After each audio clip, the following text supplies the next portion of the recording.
24/2032. We will conduct this pre-bid conference to clarify or explain its requirements, terms and conditions, and specifications stipulated in our bidding documents.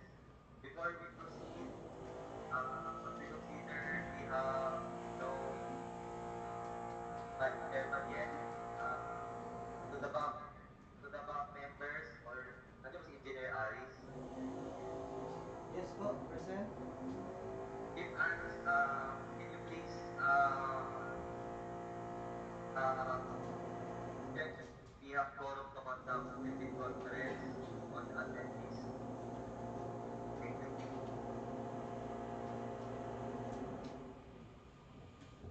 Hello.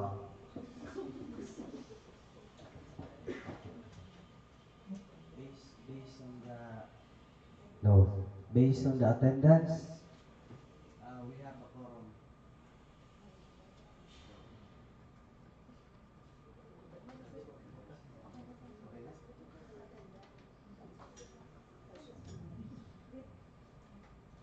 Hello.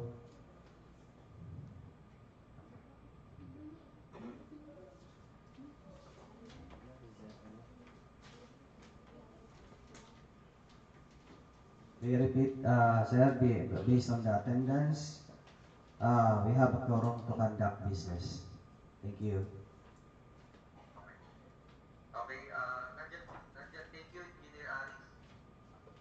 You may now proceed, Engineer Salvadora, to discuss the instruction to bidders and all other matters in the bid data sheet, and if any special conditions for the three infrastructure projects. Thank you, sir. These are the scope of work and contract data of the contract ID number 24FN0030 to 24FN0032.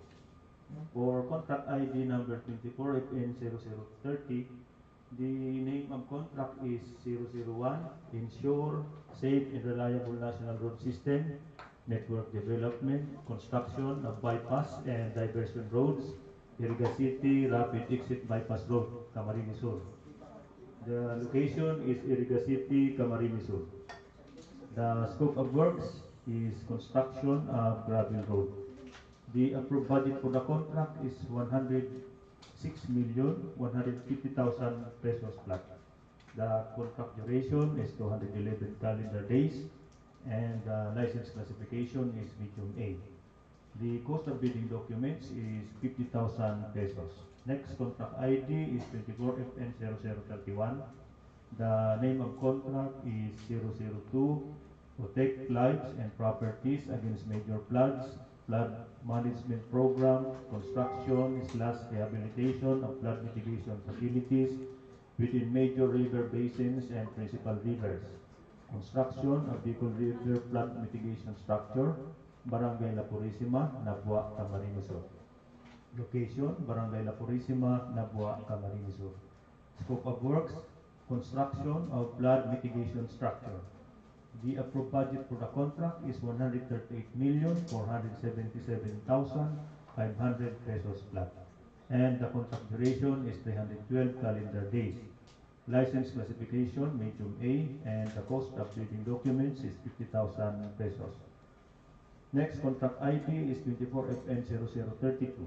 The name of contract is 002, Protect Lives and Properties Against Major Floods, Flood Management Program, Construction/Rehabilitation of Flood Mitigation Facilities within major river basin and principal rivers.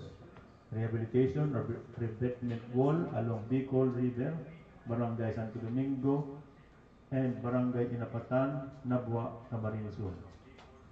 Location is Barangay Santo Domingo and Barangay Inapatan, Nabua, Camarines Sur. The scope of works is construction of flood mitigation structure. Approved budget for the contract is 138,477,500 pesos flat. Contract duration is 312 calendar days. License classification medium A, and the cost of bidding documents is 50,000 pesos flat. Prospective bidders should be registered with and classified by the Philippine Contractors Accreditation Board or PICAP with PICAP license category for license classification stated. The description of an eligible bidder is contained in the bidding documents, particularly in Annex 2-11B, Section 2 and 3 of the bidding documents. Contractors or applicants who wish to participate in this bidding must be in document request list or DRL of the PhilJEP's website and secure a printout copy showing that they are included in the list and are encouraged to enroll in the DPWH Civil Works Application or CWA at the DPWH Procurement Service, 5th floor, DPWH Building, Bonifacio Drive, Port Area, Manila. While those already enrolled shall keep their records current and updated. The contractor's eligibility to bid on the project will be determined using the DPWH contractor profile eligibility process and subject to further post-qualification. Information on registration can be obtained from the DRS during work weekdays from 7 a.m. to 4 p.m. or at the DPWH website. Per GPPB Resolution number 15-2021, prospective bidders are required to upload and maintain current the following eligibility documents and PhilJEPs. Letter A, registration certification, SEC or DTI registration. B, mayor's or business permit or its equivalent documents. Letter C, tax clearance. D, pickup license and registration. And E, audited financial statements. Any expired document among the aforementioned eligibility documents shall render the PhilJEP's platinum registration certificate as automatically suspended, and its validity shall resume only once the said expired document is already updated with the PhilJEPs. Bidding will be conducted through open competitive bidding using non-discretionary pass-fail criterion as specified in the 2016 revised IRR of Republic Act 9184, otherwise known as the Government Procurement Reform Act. The contract shall be awarded to the lowest calculated responsive bidder or LCRB who was determined during post-qualification.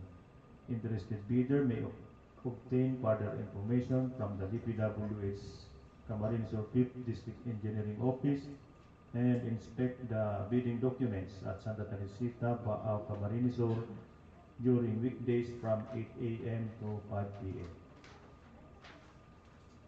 Bid submission may be done manually or electronically online. However, bidders should only select one mode of submission, either manual or electronic.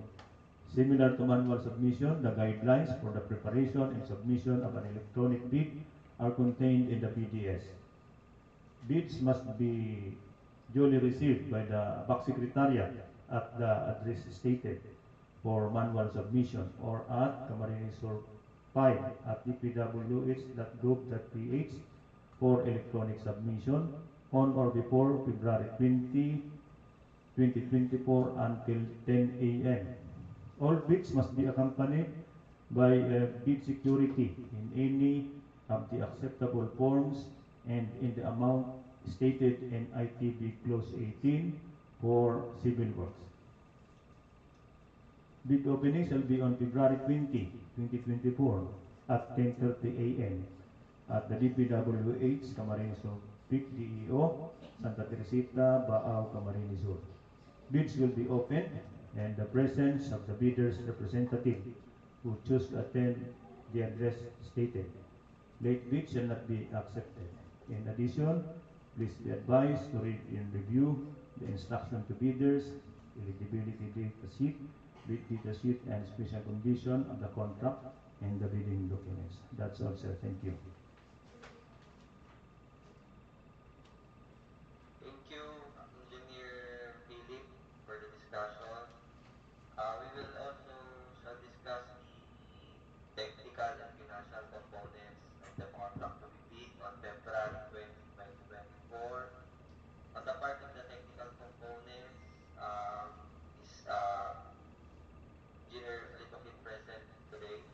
Yes, sir. Okay, you may now discuss the technical components of the contract. Yes, such okay. as the requirements of the key personnel and for the equipment and for the contract profile for the cost. Okay. For the special condition of contract, for contract ID number 24FN0030, 24FN0031, and 24FN0032, under 7.2, in case of 7 permanent structures such as buildings of types 1, 2, and 3, as classified under the National Building Code of the Philippines, concrete/asphalt roads, concrete river control, drainage, irrigation line canals, river landing, deep wells, rock causeway, pedestrian overpass, and other similar semi-permanent structures is 5 years. For the scope of works, for contract ID number 24FN0030, construction of gravel road. Major categories of work of the contract to be procured is RCG, roads construction gravel. Unit of measure is kilometers. Dimension is 1.41. Cost estimate for its major category of work is 106,150,000 pesos. The similar major categories of work are RRG, roads rehabilitation gravel. Another one, RCTP, roads construction tunnel PCCP. Another, RCSPS, roads construction slope protection using structural measure, example, revetment, retaining structures, wire net. And last, RCP, roads construction PCCP. For the eligibility requirements, for contract ID number 24FN0031, the scope of works are construction,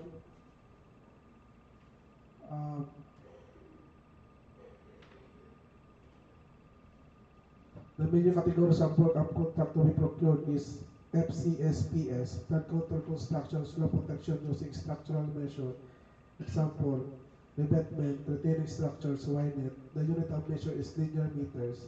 Dimension is 381. Cost estimate for its major category of work is 138,177,500 pesos. The same major categories of work is RCSPS, roads construction, slope protection using structural measure, example, revetment, retaining structures, wire net. Another one, FHR, flood control, hydraulics, river control. Another, PHC, ports, harbors, causeway. And FHD, flood control, hydraulics, dam. For contract ID number 24FN0032, the scope of work is construction of flood control, flood mitigation structures. The major category of work of contract to be procured is FCSPS, flood controls, construction, slope protection using structural measure, example, revetment, retaining structures, wire net. Unit of measure is linear meters. Dimension is 389. Cost estimate for its major category of work is 138,477,500 pesos. Similar major categories of work are RCSPS, roads construction, slope protection using structural measure, example, revetment, retaining structures, wire net. Another one, FHR, flood control, hydraulics, river control. Another, PHC, ports, harbors, causeway. And last, FHD, flood control, hydraulics, dam. For the required pickup license for contract ID number 24FN0030, 24FN0031, and 24FN0032, the size range is medium A. The license category B, the single largest project, above 15 million pesos up to 75 million pesos. The allowable range of contract cost is up to 150 million pesos. The minimum work experience requirements for the key personnel are the following. The required is 50% of ABC of each contract. The key personnel are project manager, project engineer, materials engineer, safety health officer, and construction foreman. The number of personnel are all one. The general experience for project manager, project engineer, safety health officer, and construction foreman is 5 years, and for the materials engineer is 3 years. The relevant experience, same position in similar works are all 3 years. Under Section 3, B data sheet, for contact ID number 24FN0030 to 24FN0031 and 24FN0032, the accredited safety officer required upon issuance of notice of award, subject to Department Order 129 Series of 2014, submission of construction safety and health program approved by the Department of Labor and Employment or DOLE. First aider with certificate of training issued by Red Cross in compliance with DOLE requirements for the approval of construction safety and health program, record upon issuance of notice of award, subject to Department Order 129 Series of 2014, submission of construction safety and health program approved by the Department of Labor and Employment or DOLE. The same approved CHHP duly received by DOLE shall be the basis for the processing and approval of the contract. However, no claims by the contractor, advance payment or first billing shall be processed and paid without the submission of the approved CHHP duly concurred with the DOLE subject to Department Order 129 Series of 2014. For the minimum major equipment required for contract ID number 24FN0030, 24FN0031, and 24FN0032, prospective bidders may view it on the bid data sheet clause 14.2a, open parenthesis 4, close parenthesis, open parenthesis C, close parenthesis, of each bidding documents posted in the DPWH and Belgium's website.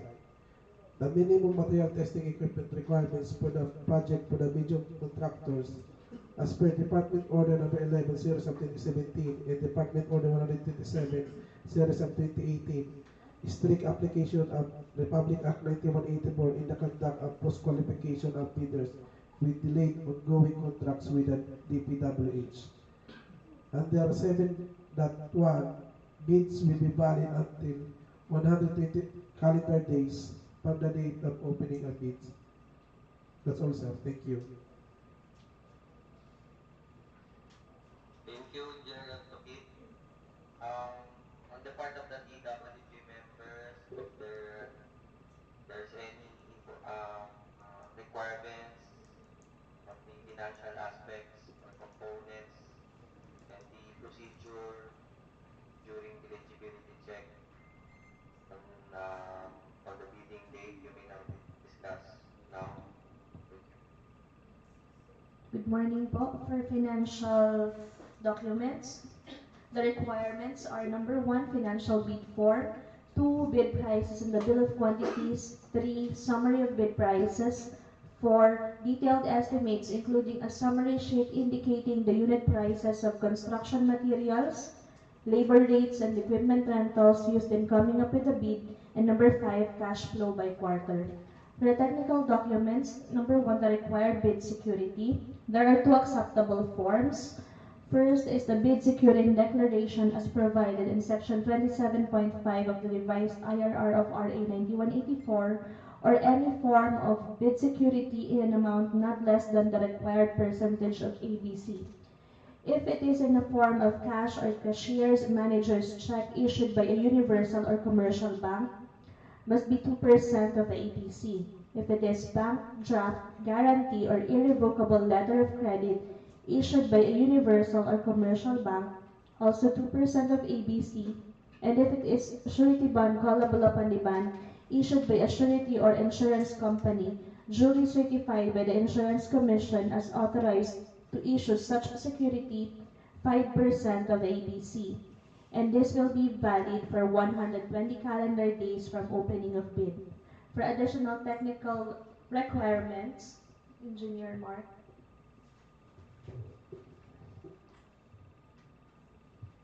Hello. For additional project requirements, we shall include the following: organizational chart for the contract, list of contractors' key personnel to be assigned to the contract with their qualification data, list of contractors' major equipment units to be assigned to the contract, supported by certifications of availability, owned, leased, and or under purchase agreements supported by the proof of ownership, example, LPO, visual receipt, certificate of registration, cash, sales invoice, official receipt, contract of lease agreements, purchase agreements of equipment executed by the owner, lessor, vendor, and made under oath. List of contractors' minimum materials testing equipment, units to be assigned to the contract, supported by the certifications of availability, owned, leased, supported by the proof of ownership, example, cash, sales invoice, official receipt, contract of lease agreements, of equipment executed by the owner, lessor, and made under oath. Omnibus sworn statement as required by 2016 IRR of RA 9184 under section 25.3, contractors, construction safety and health program, and field job certificate of platinum registry as per GPBB resolution number 15 series of 2021. Criteria and procedure for eligibility check, preliminary examination of bids, detailed evaluation of bids, post-qualification and award. For the eligibility check, the BAC will determine the eligibility of the bidders based on the PhilJEP's registration under legal aid documents which should be maintained current and updated, including that of the civil works application, which focuses on the NFCC work experience or single largest completed contract similar to the contract project for bidding at hand. The BAC will ascertain based on the checklist of the required documents to be submitted using pass or fail criterion during the preliminary and detailed bid evaluation. In addition, after opening of bids as per 2016 revised implementing rules and regulation under section 32.2, the BAC will conduct a detailed bid evaluation of all the bids using non-discretionary criteria wherein it requires the completeness of the bid. For the post-qualification, the bidders were advised to read Department Order number 127 series of 2018 and other issuances relative to this matter, since the BAC will be very keen and strict on the conduct of post-qualification process, considering that the concerned official or employees, including the concerned BAC members, will be liable to the administrative penalties if this directive will not be followed. Then 10 calendar days upon receipt of the notice of award, the contractor must comply the documents and the needed in the notice of award for the issuance of contract agreement. Thank you.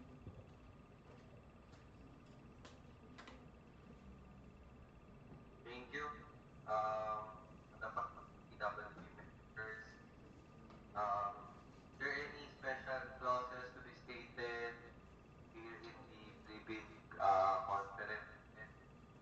You may now state here or discuss the special clause or important clauses for the information of our interested bidders. As of today, sir, we do not have yet supplemental or mid-bulletin. But if ever there will be, we will be posting it 7 days before the bidding date. Thank you po. Thank you, Chief Arman, for information. Wala na tayo